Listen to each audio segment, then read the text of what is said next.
Hello, and thank you for joining our webinar, How to Become a Virtually Indispensable Administrative Professional.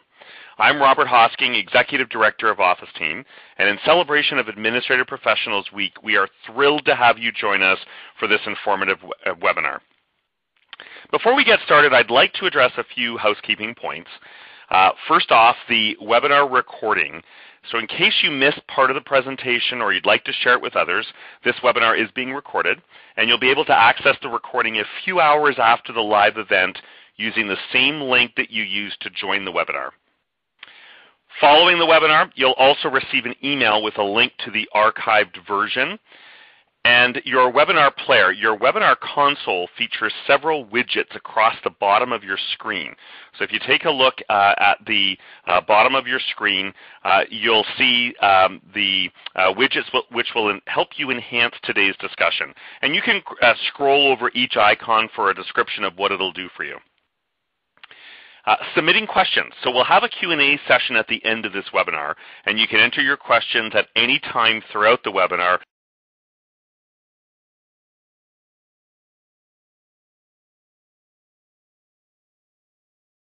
in the Q&A box on the left side of your webinar console. And we'll answer as many as possible. We'll likely have about 10 minutes at the end of the discussion today. Recertification credit. So as a reminder, this webinar is eligible for one CAP recertification point through the International Association of Administrative Professionals, and for those who attend the webinar in its entirety. In a few weeks, attendees who participate in the full live webinar will receive a verification email, and that email can be used for recertification purposes. A copy of the slides, so you can access a copy of today's slides by clicking on the resource list icon on the console toolbar at the bottom of your screen. So again, if you scroll over those icons, you'll see where that is.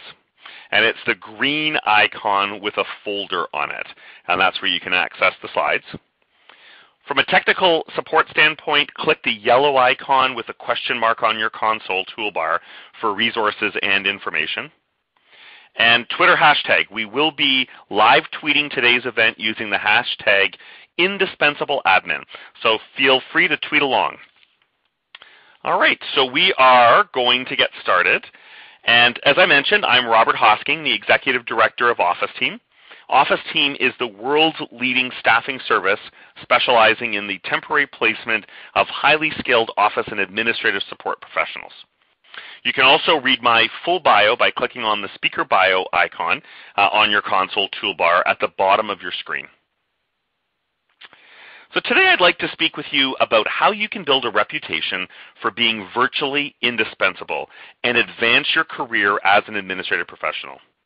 And there are plenty of people out there who will tell you that no one's indispensable in today's workforce, everyone's replaceable. But I happen to think that there are ways that you can show your indispensability as an administrative professional.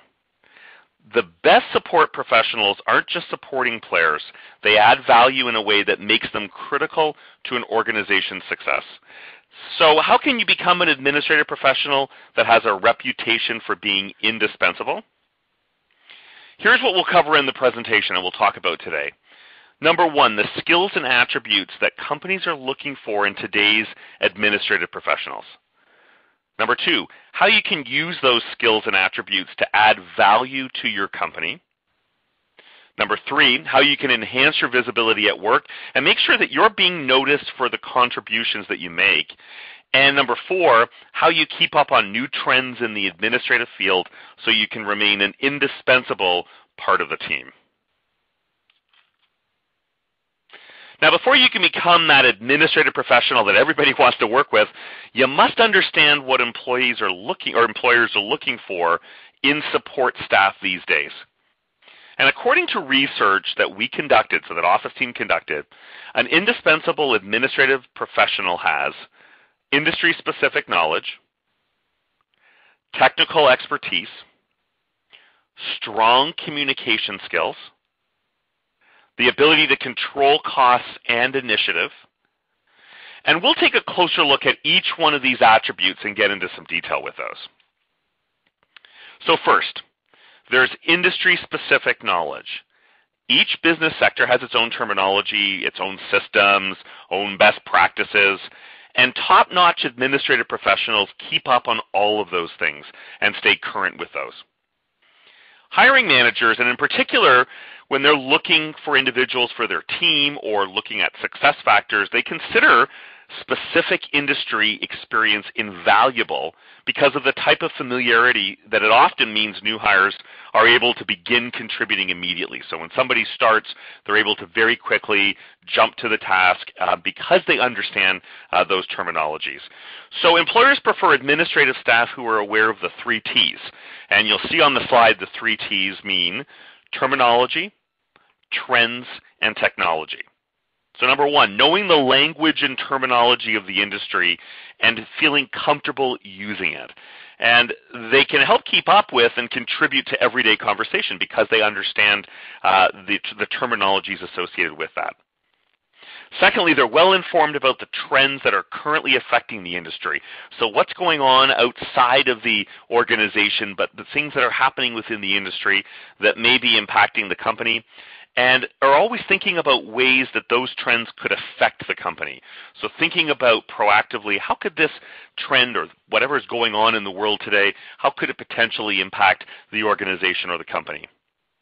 And they're well versed in technology. So the most often used in the sector, and keep up to date on those through training and in other ways so that they can maximize these tools.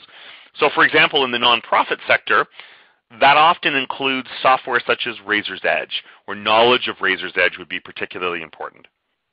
In the healthcare industry, for example, NextGen, Centricity, and Epic are all common programs, and having knowledge of those does certainly help somebody to get ahead. Executives usually expect administrative professionals to be very comfortable with Microsoft Word, Excel, and Outlook, and that's pretty much in today's world the norm or the expectation. But these aren't the only programs that you should be familiar with today, and there's always new things that are being developed. But support staff are often asked to conquer more than just spreadsheets or memos in their job. And many run virtual meetings, organize corporate newsletters, creating PowerPoint presentations for executives, just as a few examples. And managers also value administrative staff with knowledge of accounting, payroll, human resource applications, and there are other applications as well, but it's very interesting how the role of the administrative professional has changed and evolved to include items or areas or parts of other departments that perhaps they've never included before. Now, if your technical knowledge or skills are in need of upgrading, then training can definitely make a significant difference in these areas. So you might strive, for example, to earn a technology-related certification, and maybe that's the Microsoft Office Specialist designation. There are others that you may find in your local marketplace which could certainly help you in this area. And also be sure you're always thinking one step ahead. So what technology trends might impact your organization not only today, but what might impact your organization down the road? What are some of the things that you're hearing about or you're learning about that may impact your company moving forward? Reading technology-focused articles and remaining involved in professional groups. That's a great way to stay on top of the latest technical developments that are affecting the administrative professional today.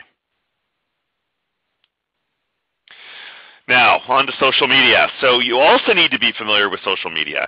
And top administrative professionals know the ins and outs typically of Facebook, LinkedIn, Twitter, Google+, Pinterest, and other similar platforms so that they can help their companies build their online presence. And firms value administrative professionals who know how to use these communication vehicles. And you're using these in many ways often. So not only to interact with people within the company in some instances, but with customers, with the vendors potentially that you may be working with, but also helping to build the firm's reputation in the marketplace. There are so many media or outlets or ways that social media can impact feedback that your company receives, both positively and negatively, and that can impact your company's reputation. So if you're not involved now, it's certainly recommended that you make an effort to do so. Social media provides an ideal opportunity for administrative professionals to step in and really shine within their job. Because again, for the most part, these are emerging or evolving components, or the social media continues to evolve. And if you stay on top of that, you certainly stay on top of the game. Small and mid-sized firms in particular may need help managing a Facebook page or a Twitter feed. They may not have the resources to be able to do that themselves. They may be looking for internal resource to assist them being able to do that. And they may be resisting, or they may not have gone that route because they simply just didn't understand it themselves. And again, this is where top administrative professionals can become invaluable to their organization. And so there's plenty of ways that you can help your organization with social media outreach. For example, you might decide to tell your manager that you'd like to craft tweets or Facebook posts about a new product. Maybe there's a new service that you're offering, or again, improving customer service by addressing feedback that's been received through these sites. Now, many of you are probably already using social media in your personal life. So you're probably thinking, yeah, I use that all the time, or I'm always involved with Facebook personally. But taking that existing knowledge of social networking sites and putting it to work in ways that benefit your company can really make you a stronger asset to the firm. So again, it's taking what you already know, adding on to that from a professional standpoint, and sharing that with your company. If you haven't used social networking sites before, make the leap. Highly recommended that you take the opportunity to make the leap, try them out, and see what you think. There are so many different places that you can go, and so many different, as you'll see there on the slide, just even 5 icons there, but there's others as well that you may become involved with. See what you think. Once you realize how user-friendly they are, they're often through your first-hand experience, you're likely to find them a little less intimidating and something that you probably can get a little bit more in detail with and probably have some fun with as well. Keeping in mind that social media will only become more important over time. So this is something that we anticipate will continue to evolve and develop throughout time. And if you aren't familiar with social networking sites, you may be falling behind a little bit within your role or within your company. You want to be on the early edge of this trend to increase your value to your employer and your overall marketability should you need to embark on a job search. So if you're at a point where you're looking to make a job change or you would like to move organizations, this can certainly help to build out a resume the more involved you may be with social media. Now next we'll talk about strong communication skills. And the indispensable administrative professionals are also very strong communicators. Communication skills are more important, probably more than ever, from an administrative professional perspective, because you're typically the first point of contact for clients, for customers, and for vendors. And also internally, you may very well be the number one go-to from an internal perspective. So support staff must be really clear, concise, persuasive, and both in written communication but also verbal communications. So you're often called on to impart messages to team members and customers. You may be doing that via email, through memos. Maybe it's face-to-face discussions that you're having with people on a regular basis. Maybe you're meeting or the first person that meets those suppliers or vendors, and over the phone. So strong phone communications, again, continue to be critical. Now, how do you improve your communication skills? That's really the big question. And again, we talked about how they are more important than ever, but how do you take them from where you are today to the next level? Number one would be to determine the objective. So that really depends on what your goal is. In your job today, what's the objective, what's the goal, and your approach will vary depending on what that looks like. So for example, if you're sharing project results, let's say, you'll want to clearly explain if the actual results met the objectives, how were they met, did they work towards the goal, and what was the outcome of that. However, if you're making a recommendation to somebody, perhaps you're doing a presentation or you're giving feedback and you need to make a recommendation, then your persuasion skills will really come into play, and those will be critically important. How persuasive? Here was the result. This is what we found in our discussions or through all of our conversations, and this is what we recommend, and this is why we recommend it. So it can certainly change our communication style and can change as you go through the process. Secondly, it's knowing your audience. So, it's key to tailor that message or mold that message. And also limit your use of jargon or acronyms. You think of the world of social media, back to the bullet earlier, where there are so many terms or acronyms that people use for things, and maybe you use something and it's assumed that everybody knows what that means, but depending on who your audience is, that can really create some confusion or cause the reader or the listener to just to tune right out if they're seeing a lot of company lingo that doesn't make sense to them, or again, they're seeing things that acronyms or short forms of words or phrases that they just simply don't understand. The message may not be clear enough for them, and they may tune right out. So in short, really recommended that you stick to plain language whenever possible. Number 3 is consider the median.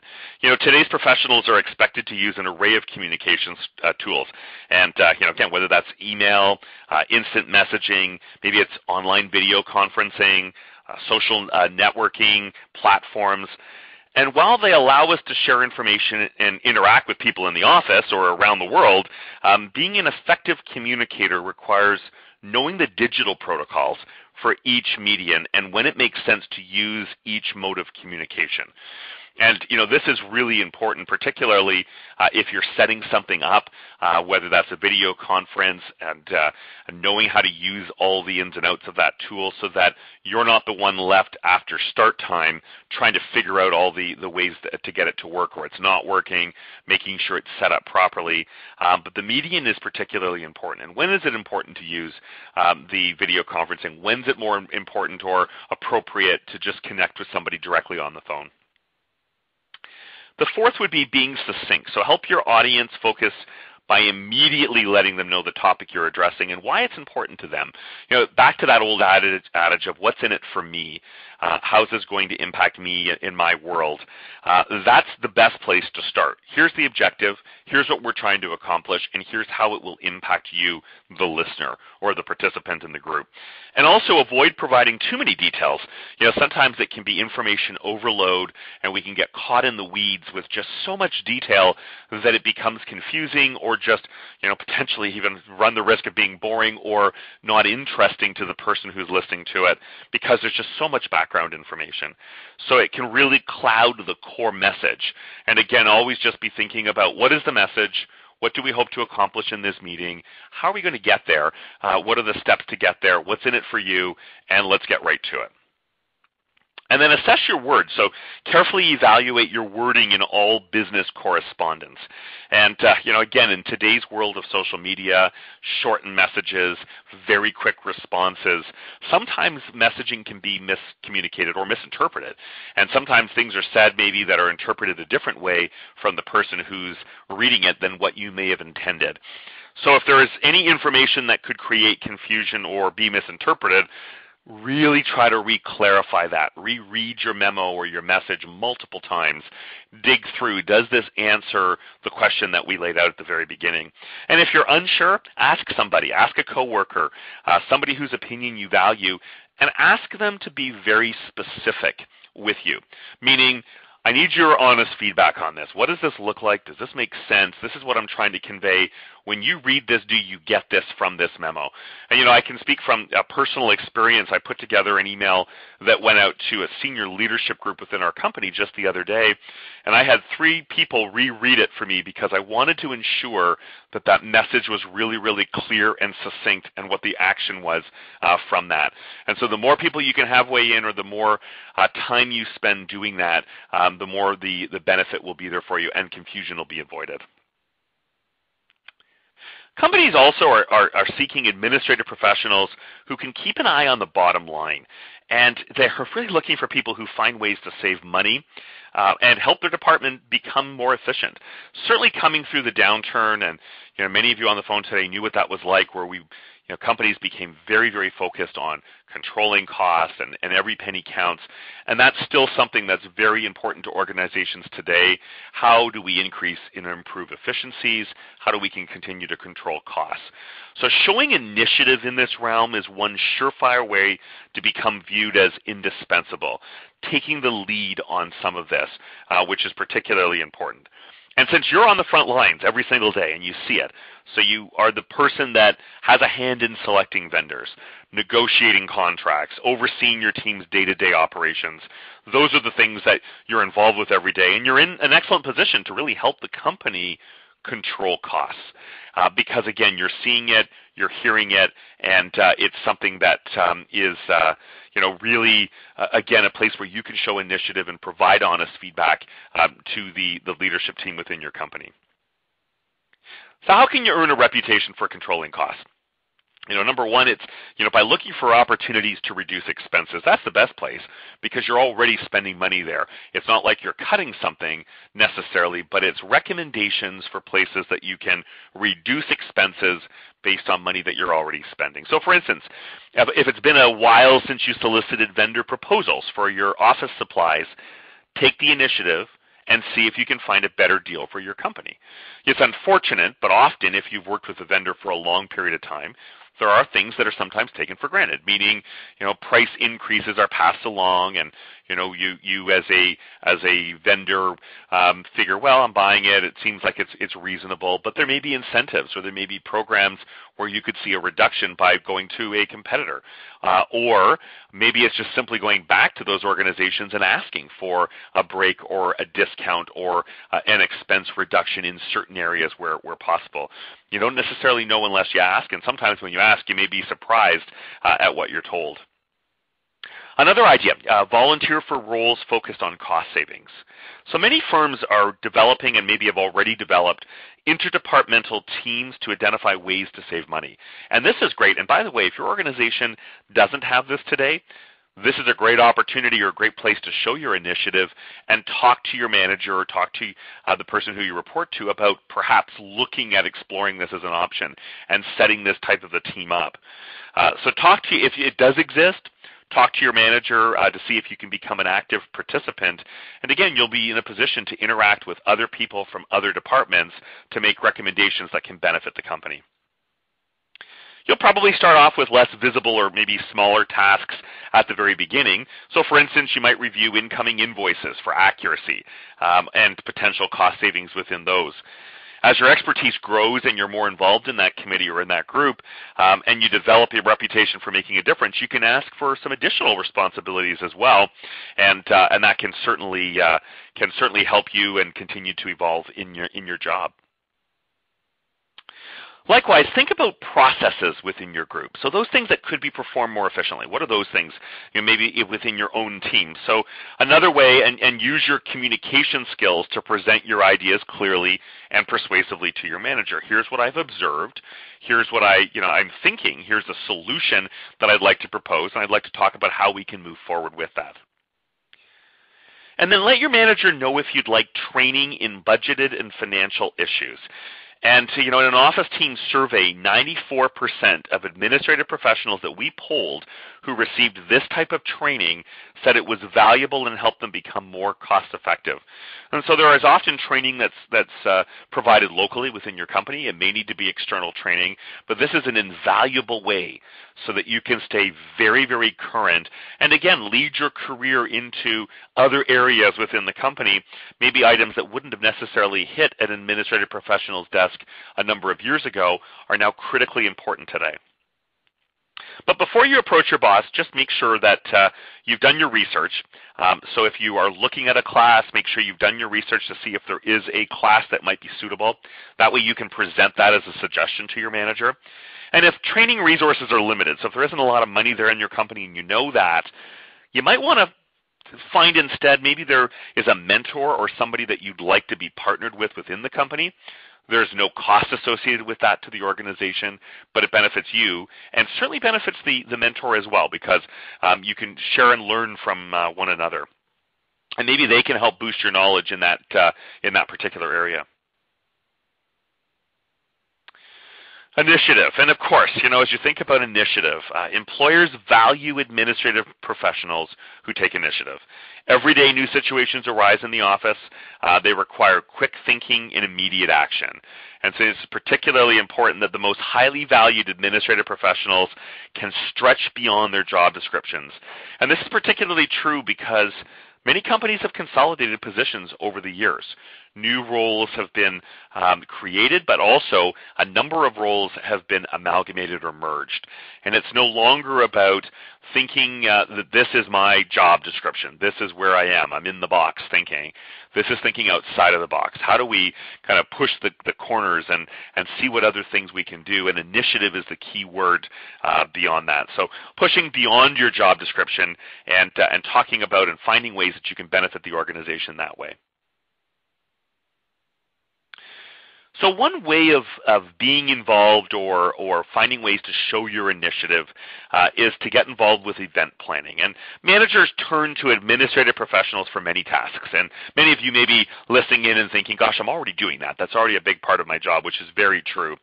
Event planning tops the list according to our research. So 78% of support professionals said they've assisted with event-related projects.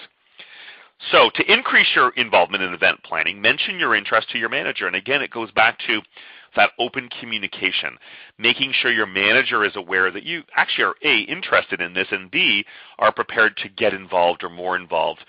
Sometimes if it's not brought up and you haven't proactively done that, they may be thinking that, gosh, you know what, their plate's full. I don't want to give them anything else. I'll go to somebody else or I'll do it myself. So by offering that, by being involved and being visible, they now know that you're prepared to take on some additional responsibility. And you may find sometimes how quickly that can actually spiral. So at first, you may find that you'll pick up small events, and that could be birthday celebrations or staff meetings or those kinds of things. And over time, you can look for ways to take your expertise to the next level. And so, for instance, maybe there's an annual holiday party, and maybe there's a committee or group that's involved with organizing that. Maybe, there's a shareholders meeting that's coming up. And so who currently manages those? Finding out that information.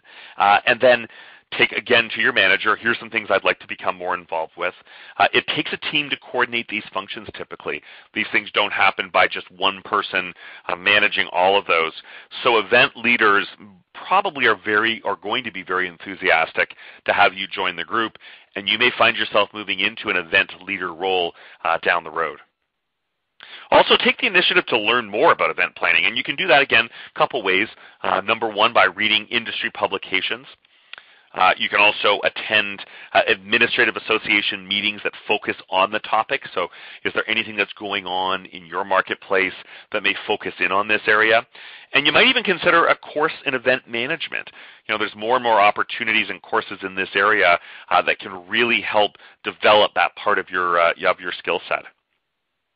And if you attend a really well-run event, and this could be corporately, meaning within your company, or it could be outside of the company, and you just thought, wow, this was done really, really well, find out who organized it and ask to learn more about the process. What was involved, what steps took place, how far in advance did the planning need to happen, and some of those things that can really help you in your corporate role. And most people are pretty glad to share, or they're pretty open to sharing their strategies and their successes. And again, by gaining a mentor in this area, maybe this person becomes that person. They become your mentor and share some additional information with you that, again, you can put into practice yourself. Another way to demonstrate initiative is to assist with hiring in your department. And, again, this is one of those areas where historically may not have fallen on the shoulders of administrative professionals, but is becoming very critical in companies today. And so research by our company shows that more than half of administrative professionals have already become involved in the hiring process in some way. And you'll see the stats there on the slide. So first, 42% of administrative professionals have interviewed job candidates. So been involved at some point with the interview of job candidates. 38% have written or updated job descriptions. So again, very critical part of the process. 38% have updated those descriptions. 38% have also screened resumes. So on the front end, as resumes have come in, have taken the time to screen through those candidates. And 23% have posted the actual employment ads. So they actually have put the ads forward and posted them. In another poll by Office team, 61% of senior executives said that they consider their assistant's opinion important when evaluating potential new hires. And you just think about that. 61% of senior executives really consider their administrative professionals' opinions very, very important when making their decision on bringing somebody on board. So clearly, administrative professionals are valuable to the hiring process at many companies, and I think goes without saying. But it all makes sense. And after all, I mean, you're the one that knows your manager's style. You know their personality. You're the one working with them every day. You probably know that better than anybody else in the organization, and very likely know it better than the human resource department, who in many cases are the first line, meaning they're initially screening. And so your input is very, very important. You also know the corporate culture, the culture that not only works within the company at large, but that works within the department. And that allows you to really help to narrow down on job applicants who will excel in the company and will excel within your department. Now, if you aren't involved in the hiring process, but you'd like to be, then start by expressing an interest to your boss. And you'll notice there's a bit of a theme here. I've mentioned that a number of times. These are great discussions to bring up. Certainly if there's a job that needs to be staffed within the group that you're working and you'd like some involvement, but even proactively or more proactively before there's a job posted so that you're on the radar when the time comes. And you may find that some of that responsibility just shifts right over to you as they've got so many things on their plate, they're looking to delegate some of this. And so busy, you think busy managers, they'll likely welcome your offer to help. And maybe it starts with the sorting of the resumes, particularly in this market today. As jobs are posted, there are still a fair number of resumes that are coming through for every job, but many of those applicants are not necessarily qualified for that job. And so the screening takes excessive amount of time for somebody to do, and this is a great task as you know what they're looking for and what the department's all about. One approach might be to say something like, I noticed that you received a huge response to your posting for the administrative assistant opening. Can I help to sort through those resumes? Can I help narrow down candidates? I'd like to be involved with this and assist you with this. What can I do to help? And again, I think that forward initiative will make your boss stand up and think, wow, you know what, you really want to be more involved. I'm happy to give you the responsibility. Providing feedback. So if you know your company is looking to hire, what are those needs? And again, giving your proactive feedback. You're on the front lines so that you know what is it going to take for this administrative position to be filled. What's it going to take for this person to be able to be successful? What skills do they need to have? So proactively giving that input. And then also offering to mentor a new administrative professional. So if there are new administrative employees, ask if you can be their mentor or their partner. That helps guide them down the path, but also helps them to become more successful more quickly as well. And you'll have a real foot in as it relates to that person. So by taking those small steps to get involved, you can demonstrate your abilities, potentially gain additional responsibility in the hiring process, and continue to expand your portfolio of skills. So we'll talk about one additional area where you can show initiative, and that's getting involved in social responsibility programs at work. And, I'm guessing that a lot of you are involved with volunteer activities, and probably outside of work in many cases. Maybe you're involved with fundraising for your children's school, or maybe you're managing projects for your favorite charity. And if you're skilled at giving back and you like to do that, why not ask to lead the same types of projects for your employer? 31% of administrative professionals polled in an office team survey said that they have no role in coordinating social corporate responsibility programs. And yet the majority said that they'd like to be more involved. And so this is a great way to tie those two together. Again, if it's something you enjoy doing and you want to be involved with, then it's a great place to be. So spearheading a social responsibility project at work is a great way to show your initiative. So again, back to the initiative component. And I would just recommend that probably number one is look around the office or the surrounding community and come up with a solution that will help the greater good. So what is it that maybe you're passionate about, or is there an area that you'd like to expand within the company? So maybe you see a lot of paper going into the trash cans in the office, and this is working more towards a green environment or a green office. And maybe if you don't have a recycling program, that's a great place to start. Think about how do we integrate one, or how do we reduce the amount of paper used in the beginning by reusing paper or being more involved that way. So that's a great way to get started. Create a plan. So what is the plan? And always recommended that you do that before you pitch the idea to your boss. So it could be the best idea ever, but you want some steps in place before you go to your manager or the people responsible. So what is the goal? How can it be accomplished? So here's the goal. We'd like to reduce paper by 20% or whatever the number may be, or by X amount. And how can it be accomplished? What are some of the ways that we can do that? What is the time commitment for you, for the people involved, meaning the people at the company? And are there costs involved? Because, of course, it's always going to come back to that. Is there a cost associated with this, and what does that look like? And then providing a detailed overview. So, what is the in your proposal, will it positively affect the company? And hopefully it will, so making sure you're sharing that. And this is where strong communication skills, like we talked about earlier, come into play. So make sure you're speaking and writing in a compelling way. And when you talk to your manager about the project, again, making sure that you're not using those short forms and acronyms, that you're really communicating well. This is the goal. This is the desired outcome. This is the benefit to you, to me, to the company.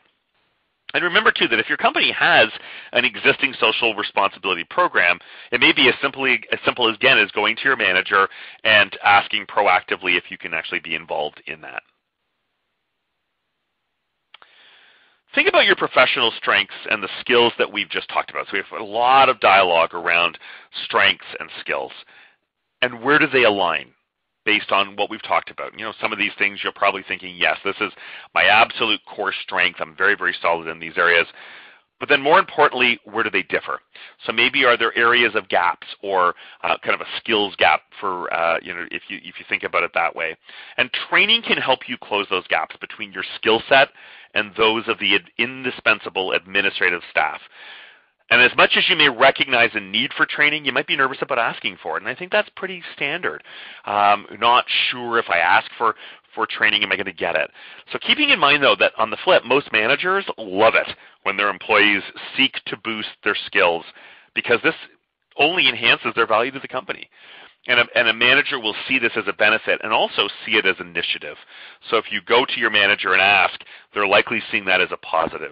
And so the key is to be open to different alternatives, particularly if budgets are tight. And I think this is really important because sometimes we can get ideas that this is what I need. I need an outside course to help me in this. But there may be other alternatives that your manager can talk through and work through, and maybe with the help of other people in the company, that there may be something else that they can offer you. So before you make a request, research your training options. Again, it goes back to researching what's available today. So number one, does your company actually have an internal training program? And two, what types of training have been supported in the past? So are you aware of anybody that's gone to outside courses? Or are you aware of anybody that maybe internally received training through various programs, a mentor program or whatever it may be, that could be taken advantage of? And then what types of training, if you think about the trainings that's supported in the past, are there any budget restrictions right now?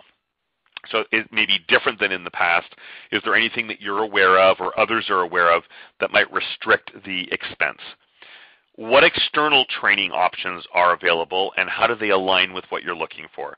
And so be ready to discuss your top choice. Obviously, that's the negotiation skill. Here's what I'd like, and here's why I'd like it. But do keep an open mind. So what are some of the alternatives? And be prepared to explain to your boss how the training will benefit you and the company. And that's really critical. So why do you want it? How will it apply to you and to your manager and to the company? And how can you help apply that, your new skill, your new knowledge, to others in the organization? Because it may mean that you actually are in a position to be able to train others and help them to be more productive or efficient. Okay, so now now that you know the in-demand skills and what those are and how you can use those skills to add value to the company, you need to think about the next step. So making sure that you're recognized within the organization for all of the great things and all of the important things that you do. And after all, if people don't know the value that you add, how can you build a reputation for being indispensable? It's pretty hard to do if people don't necessarily know or they're not aware of all the great things that you're accomplishing. So we'll take a look at a few good ways to improve your visibility at work. One great way to build your visibility is through meetings. And if you're like many administrative professionals, you spend a great deal of time in meetings. And that could be face-to-face meetings, it could be teleconferences, or a variety of other mediums. And chances are that some of those seem like a waste of time to you, and that's pretty standard. And hopefully it's not more of the meetings that you attend that feel that way, but often they can. And at the same time, meetings can actually give you a prime opportunity to shine in your job and to really stand out. And people should remember the fact that you were at the meeting because of your involvement. So you're there for a reason. Now, sometimes you may be there to support your manager and to provide detail and information. And in many instances, you're there because you need to be involved and are there to participate in the meeting. And so if you're only listening and taking notes, you're probably missing out on a valuable opportunity and a way to be able to get noticed. So how can you participate at meetings in a way that gets you noticed in a positive way? Because that's the key. And after all, you don't want to look like you're coming across as overbearing or you're taking control of the meeting. So, recommend that you, first of all, take a look at the meeting agenda in advance, if you can. And not always can you. And so, if the meeting is or the agenda is sent out early, take a look at it. What are the key points that will be discussed? And if you have an idea of what those are and you've got some input to make on those, you can offer your ideas and suggestions on the topic at hand as it comes up. The more you are seen as a contributor, the greater the chances that people will think of you as a contributor to the organization's success.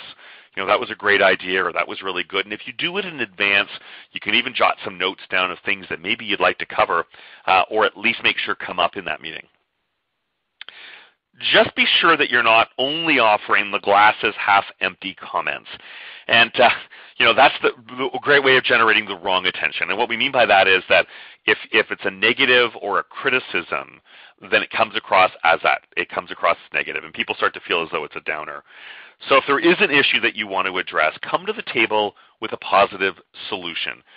Here's what I've observed, or here's what I see to be the issue, but here's what I think we should do about that, or here's something I've been thinking about that may help in this regard.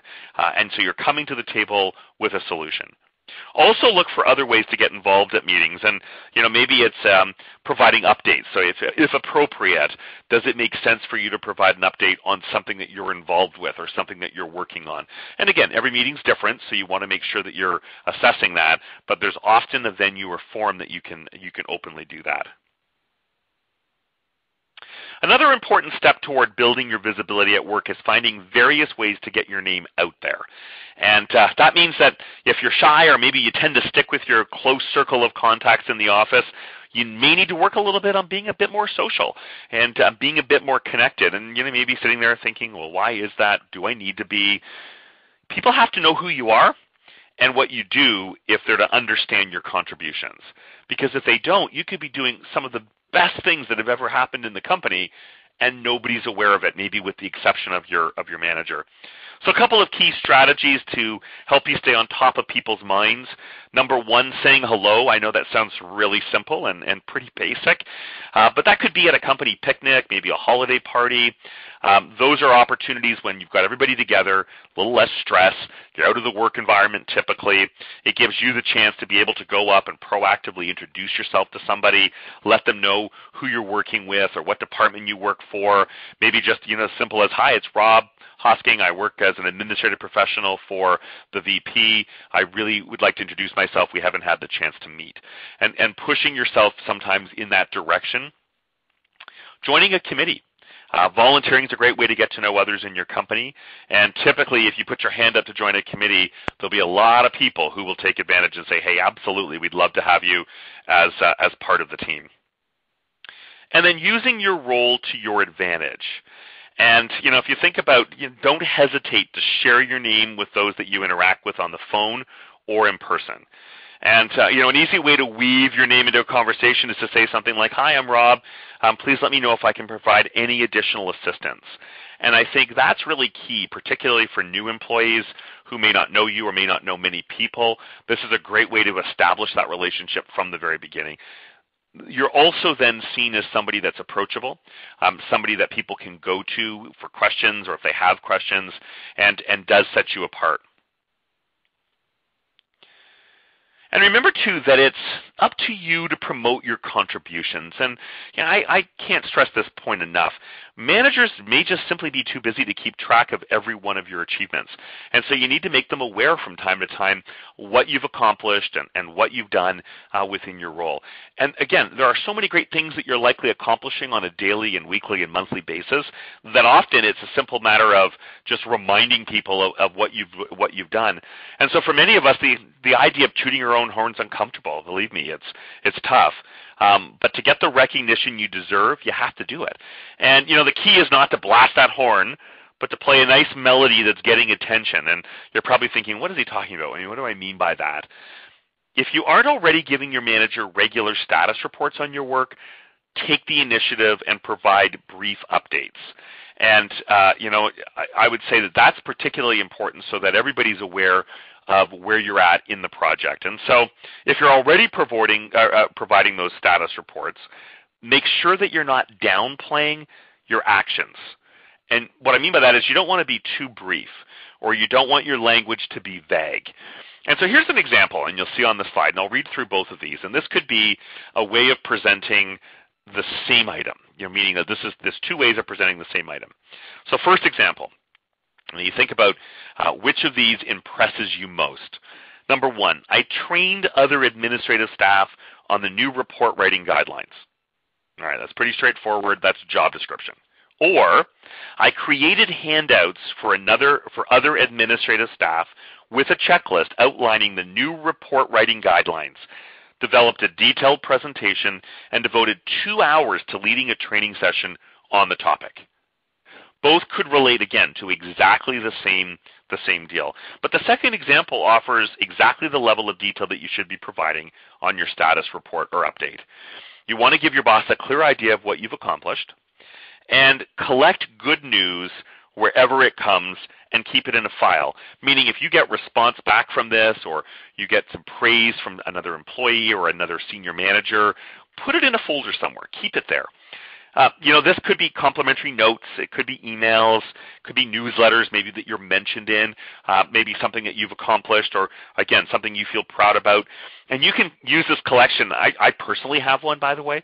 I keep it in a folder, and every once in a while you pull it out, and you're like, oh, that makes me smile, or this is a great way to boost your spirits.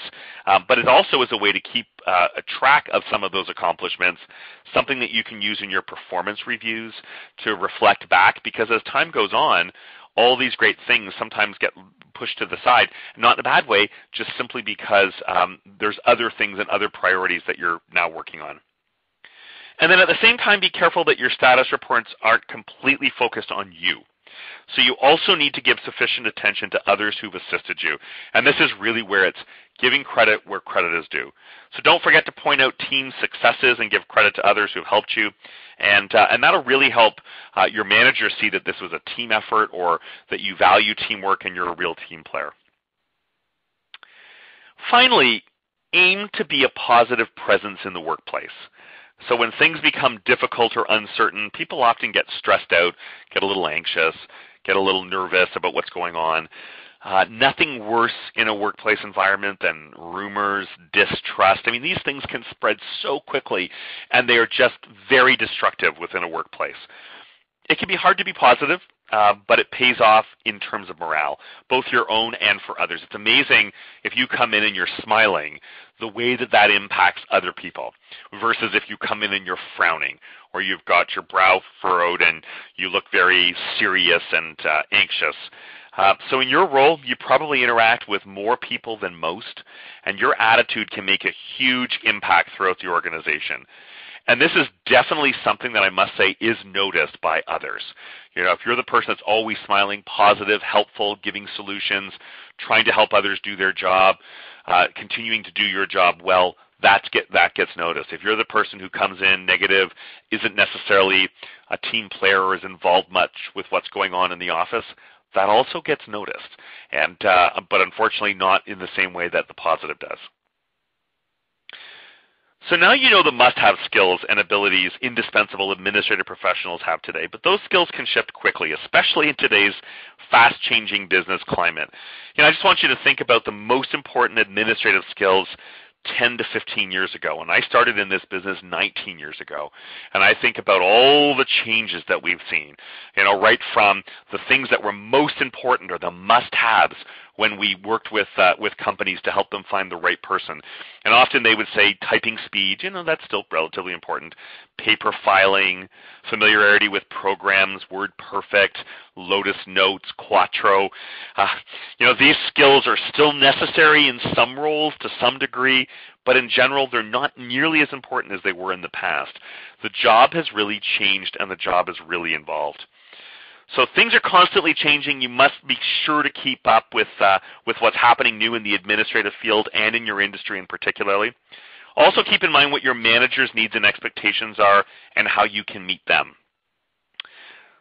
So how do you do all that? Here are a few ideas. Number one, get involved in professional associations, and that means more than just showing up for local chapter meetings. Volunteer for special activities, serve on a committee, be on a board. You'll demonstrate your commitment to your career at the same time you're building new skills and a new network. The second then is networking with other administrative professionals. And you can do this in person, and you can do that again through industry groups, online through networking sites and social media. You can join online groups, so whether you're going into LinkedIn, there are a number that are hosted by LinkedIn that are very, very strong and very good. There could also be groups within Facebook that you can become part of. Read administrative publications and websites. So for example, Office Team's annual salary guide details and demand skills, hot positions in growing industries. Magazines like the IAAP's Office Pro, and they feature career advice and resources specific to administrative professionals. And then attend conferences where you can take place or where you can take part in seminars, product demos, professional development courses. You know, again, maybe pushes you out of your comfort zone a little bit, but it's invaluable what you walk away with when you're finished. And the fact that you're participating in today's webinar speaks well of your desire to remain on top of emerging trends. And again, there's so many things that are changing and happening in the workplace. The more that you can stay on top of those, the better.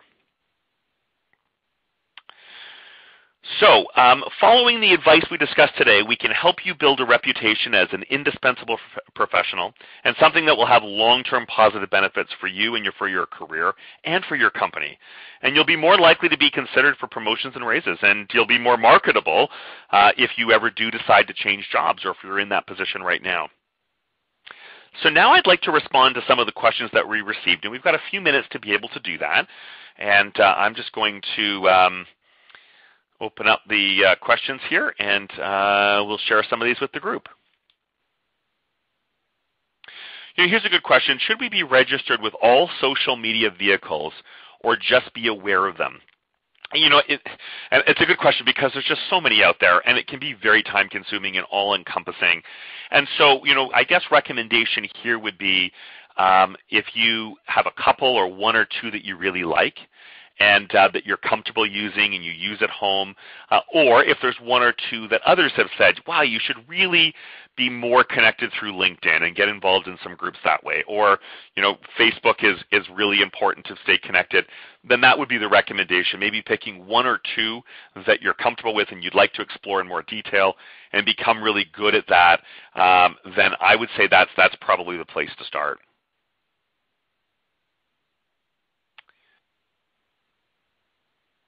Another question, how many trainings do you think I should go on in a year? And, you know, again, I think that there's a couple of ways of considering that. Number one, would be, is training something, external training, something that your company offers as available to you? And is there an allowance or a budget associated with that? And if there is, then I would certainly recommend that you work with your manager to identify programs that are suitable for you and programs that you would be interested in. You know, I've heard in some examples once a year, maybe twice a year. I think any more than that can sometimes be pulling away. But always just remember to go back and make sure that there's a benefit to your employer, a benefit to you, and how can you share that with others.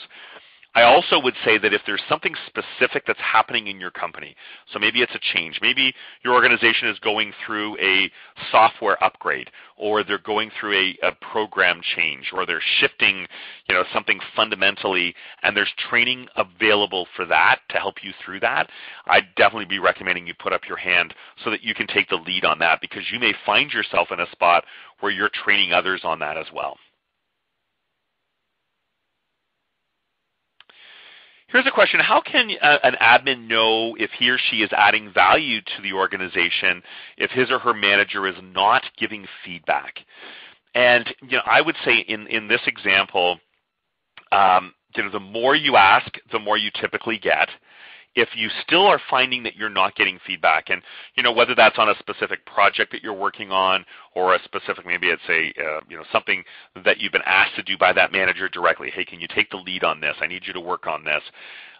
You know, once you're finished and you've given the final product to your manager, I'd really like your feedback on this. What do you think? I want to ensure that I'm continuing to get better in my job and continuing to provide you with what you need. What more could I do? What could I have done differently? If you're still not getting the return there, I would recommend maybe even setting up a time with your manager where it's specifically to solicit that feedback. And maybe that's just an interim review. Hopefully you've got an annual review, as most companies do.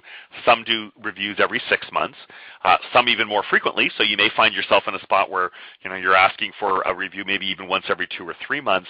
But it's more just for you to be able to ask some questions, gain that feedback, be specific, go into the meeting prepared with some examples of things that you'd like feedback on, and hopefully that will help.